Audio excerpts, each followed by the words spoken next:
Hi everyone and welcome back. Today we're going to focus on Chapter 5 and we're going to begin our discussion of sex offenses against children. This week we're going to focus on some things from a general perspective, and then it's going to segue our discussion into the first case study of the semester when we take a look at the Jerry Sandusky scandal. Let's go ahead and get started.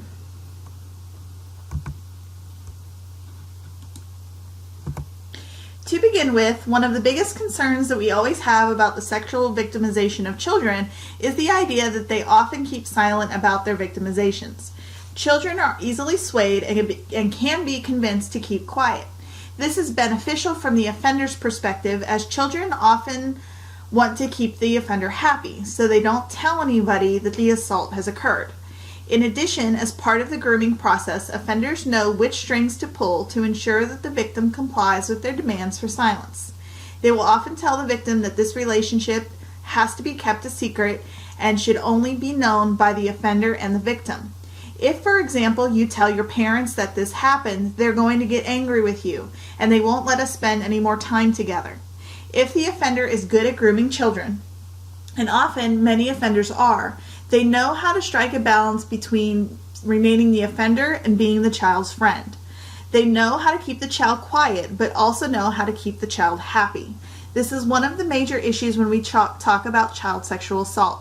The child often feels some sort of loyalty to the offender, and that loyalty is created through the grooming process. Their child is often unable to process the mental trauma they have experienced as a result of the sexual abuse. Offenders also use other methods or rationales to keep the child quiet. They tell the victim that they will not be believed by their parents, by other family members, or even by the police if they tell anyone about their victimization. The offender may also lie to the victim and say the victim will get in trouble or that someone else will be harmed if they choose to tell about their abuse. Therefore, in an effort to remain unharmed or to remain out of trouble, the victim will often remain silent. Disclosing sexual abuse also depends on a few other issues. First, if the offender is a family member, then the victim is significantly less likely to report the abuse in comparison to if the offender was not a family member.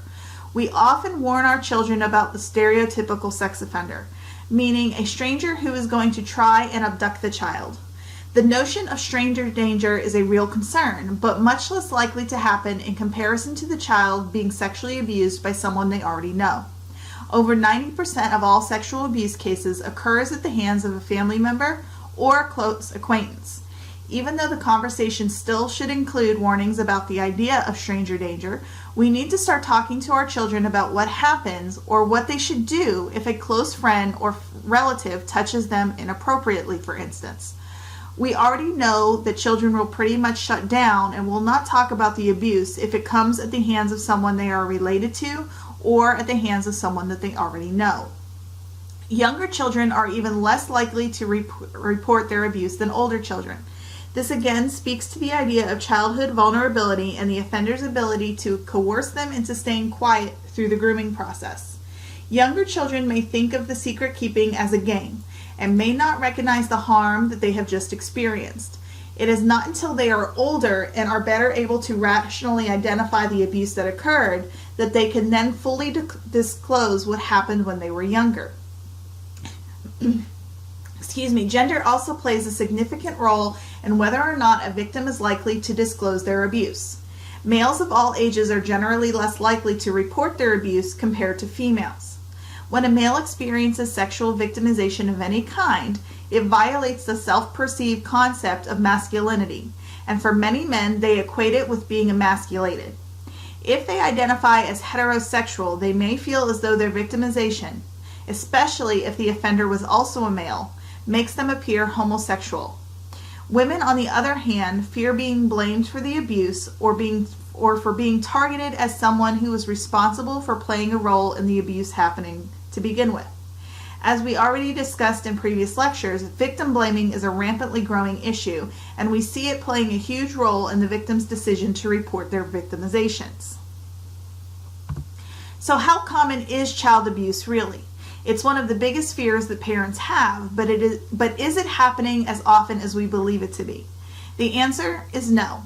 On average, and again these rates are based on official data sources that we have based on disclosure rates, roughly 12 to 18% of young girls will experience sexual assault, and 5 to 8% of young boys will experience sexual assault before their 18th birthdays. One of the most important things to note is that the rate of child sexual abuse has decreased over a 10-year follow-up period from after the first set of data were collected. This finding coincides with the data that we saw in Chapter 4 that showed a decrease in rape rapes since 1995 in the United States as well.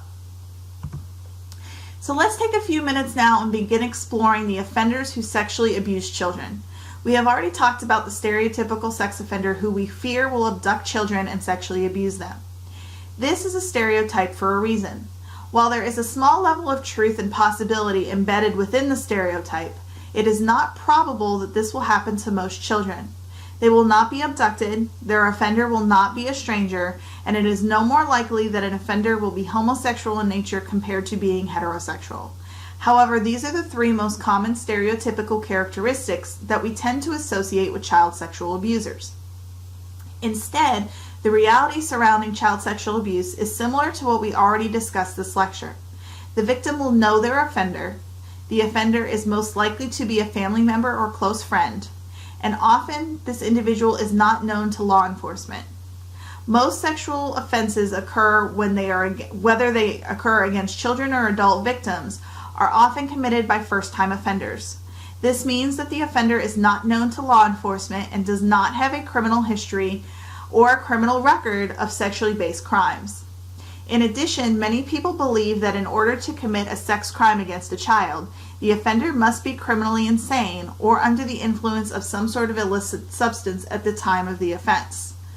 That's the only way that some people are able to rationalize why these crimes occur. But in reality, this is not the case. For many offenders, these crimes are simply the result of opportunity or of a strong sexual attraction to children. Typically, the offender has multiple victims and commits multiple crimes before they are detected by law enforcement. The truth associated with child sexual assault strongly violates the assumptions or the stereotypes that we often associate with this type of offender.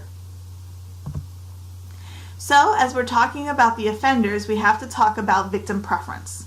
Most often, the offenders choose victims based on personal preference, so it's often difficult to find one common offender profile. When we talk about attraction to prepubescent children, normally children who are younger than 12, we are talking about true pedophiles. If the child has already hit puberty or who is an older adolescent, then we're traditionally talking about hebephiles. If the victim is a family member, either through blood or marriage relation, then we're talking about an incest offender. But overall, no matter the type of offender, all of these individuals can be categorized as child molesters. Your book provides a wide variety of different offender typologies, but I want to spend a little bit of time discussing the Holmes and Holmes typology. It's one of the more popular ones and one of the more easy ones to follow. Holmes and Holmes have 4 different offender types and have categorized them based on victim preference, actions taken during the assault, and the offender's personality. We begin with the misoped. The misoped is what parents typically fear the most. This one is the boogeyman who is most likely to injure or abduct the child. This is not an offender who simply wants to have sex with the child. This person will only be satisfied by some sort of physical harm and enjoys the pain that is inflicted. This individual is typically male, is unknown to the victim, may use a weapon or threat of violence to complete the sexual abuse, and may even kill the victim once the abuse is completed. Some misopeds will go a step further and will mutilate the body or commit acts of necrophilia. So as I said, this is the one offender who does fit the stereotype that we have come to fear the most. Next up, we have the repressed offender. Repressed offenders begin their offending because something significant has happened in their lives and has triggered a negative response. This is an individual who has normal adult relationships. He may be married, he has a few kids, a steady job, and great friends. But one day, maybe he loses his job, or the bank forecloses on his home. His wife leaves him. Something significant has just occurred, and in an effort to regain control over his life, he commits a sex crime against that child. It's a maladaptive coping mechanism, but this may be what the offender does. Some people drink, Others choose to use drugs, and then there are those who use this as a way to get through the struggle. Once that trigger is removed, the offending typically stops as well. The fixated offender is different from the first two in terms of social development.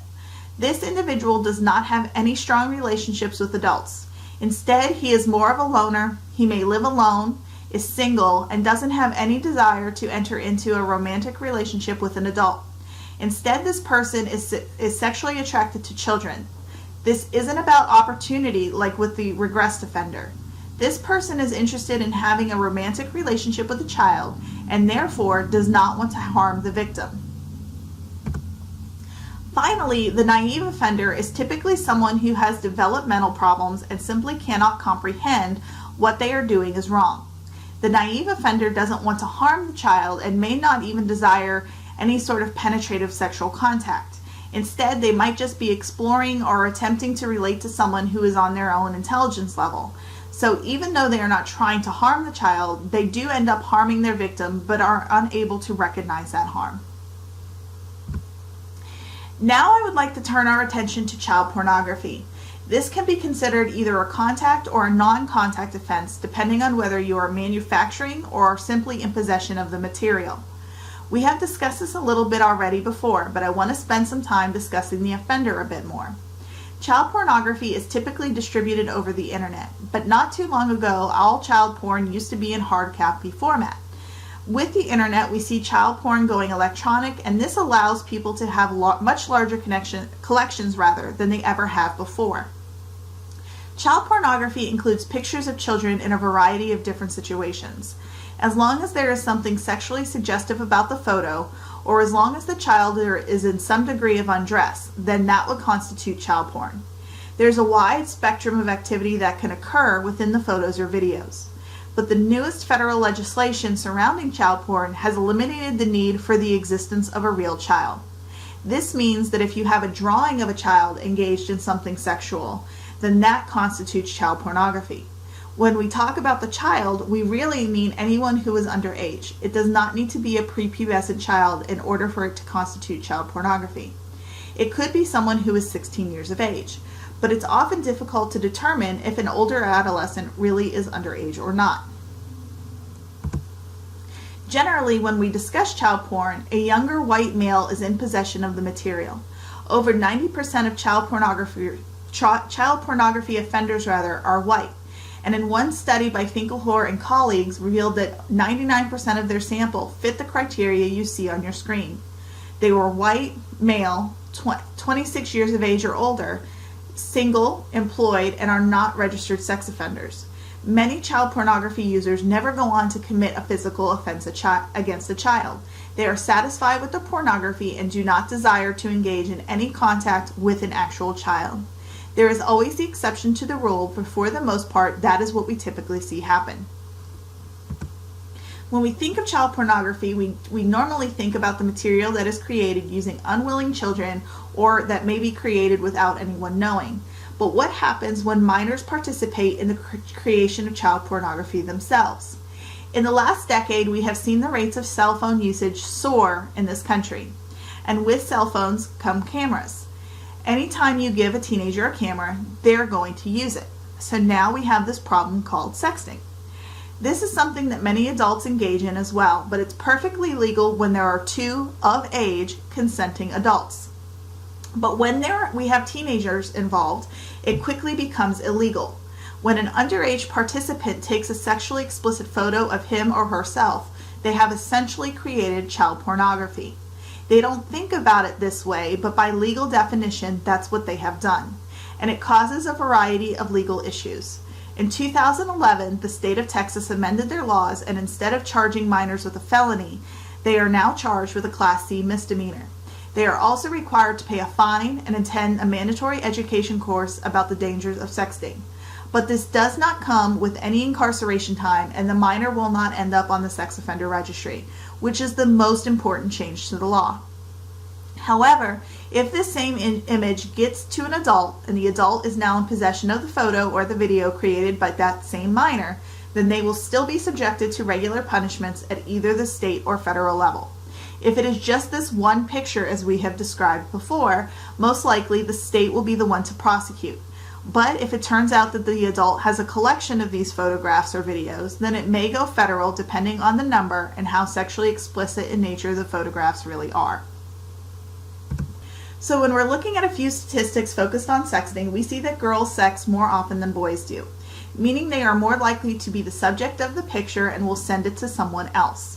But this is a pretty common practice among teenagers overall.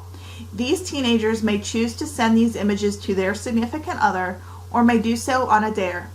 But the problem with sending these photos reaches beyond the legal ramifications we just discussed. An additional problem is the idea that the recipient may then choose to send it to someone else, and it is beyond the sender's control. As you see here, roughly 17% of recipients share that message with other people. And of that 17% of sharing recipients, 55% share it with more than one person. Once that image is out there, you're not going to get it back. And many teenagers don't recognize the long-term effects of having something like this out on the internet, which is another problematic issue surrounding sexting when minors are involved. So this lecture was rather short in comparison to some of your other ones, but it's really just a brief look on the topic of child sexual abuse. Your book goes into a lot more detail about the different typologies surrounding the different kinds of offenders and the way in which these individuals offend. There's not enough time to go through them all, but you should spend time focusing on those as well this week. This week's lecture connects us to the case study on Jerry Sandusky next week. As we progress through our examination of his offenses, you will see that Sandusky most likely fits within the typology of either a fixated offender, but does contain some elements of being a regressed offender as he is married and has children of his own. But it was important to lay the groundwork this week before we could focus our attention on one single individual in our case study next week. Meet me back here next time when we review the Sandusky case and all of the elements that go along with his crimes. Thank you for your attention, and I hope you have a great day. Bye!